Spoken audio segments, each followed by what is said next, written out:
ഇവിടെ അടിച്ചാലും തിരിച്ചടിക്കാൻ നിൽക്കണ്ട. ഏതെങ്കിലും നന്നാണെങ്കിൽ മൂത്തോക്കാൻ കഴിയില്ല. കുടിച്ചുണ്ടിയാ മതി. അന്റെ ഏട്ടന്റെ കാര്യം മണക്ക് അതിനും വലിയ ടെൻഷൻ. പേടിക്കേണ്ട കാര്യമൊന്നുമില്ല. ഓനെ പറഞ്ഞ് മനസ്സിലാക്കാൻ കഴിയില്ല. സുമേഷ് എടുത്തു പ്രശ്നം തീർത്തോണ്ടിരിക്കല. ചതിക്കും മഞ്ജനക്കും എൻ്റെ അടുത്ത ഒറ്റ ശിക്ഷയുള്ളൂ. മേലാതിമാരി പരിപാടി ക്ഷീണം ഞാൻ പറ്റേട്ടനാ.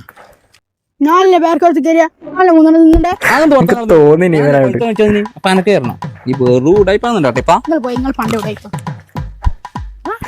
സീനാട്ടാ. നീ അറിഞ്ഞാ എന്റെ അനിയന്റെ കല്യാണം കഴിഞ്ഞ് ഓൻ്റെ ഒരു പെണ്ണിനും കൂട്ടിട്ട് വരുന്നു.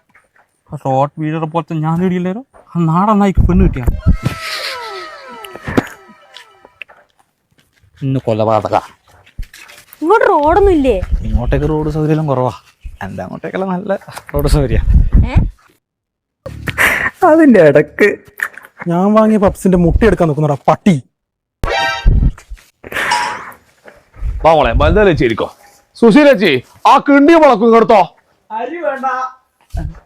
പേടിക്കണ്ട, ഇവിടെ കാര്യങ്ങൾ തീരുമാനിക്കും ഞാനാ.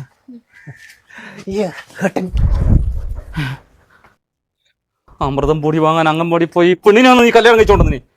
നിനക്ക് എത്ര വയസ്സാണ്? 18. ഇന്ന് രാവിലത്തേക്ക് 18 എന്ന് വെച്ച് ഇന്ന് പറഞ്ഞാള് മൊത്തം മുറിഞ്ഞേക്കളെ ഞാൻ. ഏട്ടാ ഒരു പ്രത്യേക സാഹചര്യത്തിൽ പറ്റിപ്പോയതാ. ഇതാണോ ഏട്ടൻ? ഹാൻസം. ഓ ഞാൻ ഹാൻഡ്സ് വെക്കുന്നവരെ പറഞ്ഞല്ലേ. ആ കിണ്ടി റെഡി, കിണ്ടി റെഡി. നോട്ടം കണ്ട ബാസുമാക്കി കളി നിന്നെ ഇവനി പഠിച്ചിറക്കൂ. നമ്മുടെ അടുത്ത് ദീപിനെ പോലത്തെ ഒരു മോള് മോളും കേരുവാ മോളെ. നമ്മൾ നല്ല നാടനായിട്ട് സംസാരിക്കും. ഒരു ക്ലീശ ക്ലൈമാക്സ് ആട്ടാ. നീ ഒന്നും മിണ്ടായിട്ട് പോയടാ. ഒറ്റയ്ക്ക് സീരിയൽ കണ്ട് മടുത്ത് മോളെങ്ങനെ മോളെ. അല്ല കിണ്ടി മുള്ള പോണ്ടേ.